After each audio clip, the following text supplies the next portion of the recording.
रात दिन मोला वीडियो कॉल करे ते सोना जानू ओ बाबू कहे। रात दिन मोला वीडियो कॉल करे ते सोना जानू ओ बाबू कहे ते हो गे हाँ दीवाना तोर प्यार माँ। हे जानू आना हे बाबू आना मुलमया के बात बताना। हे जानू आना हे बाबू आना मुलमया के बात बताना।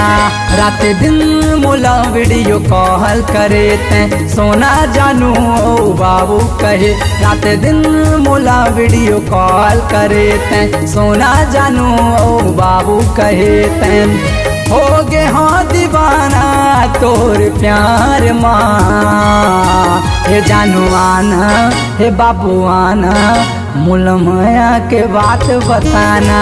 हे जानू आना हे बाबू आना मुलमया के बात बताना।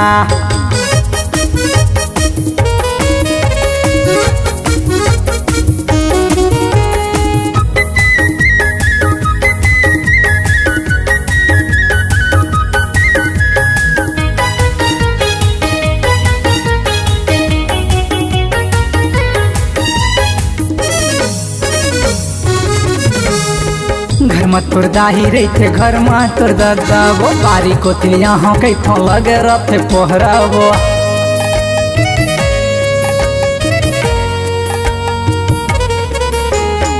घर में तोर दाही रही थे घर में तोर दादा वो बारी को तिलिया हाँ कई थो लगे रथे पोहरा वो। हो गे हाँ दीवाना तोर प्यार माँ। हे जानू आना हे बाबू आना मुलमया के बात बताना। हे जानू आना हे बाबू आना मुलमया के बात बताना।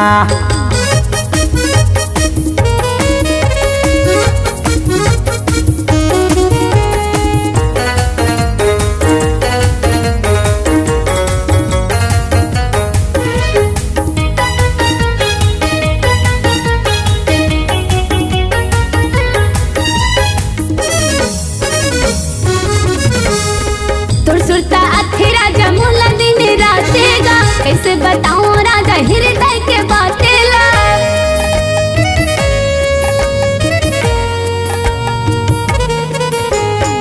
तोर सुरता आथे राजा मोला दिन रातेगा। कैसे बताऊं राजा हृदय के बातेला।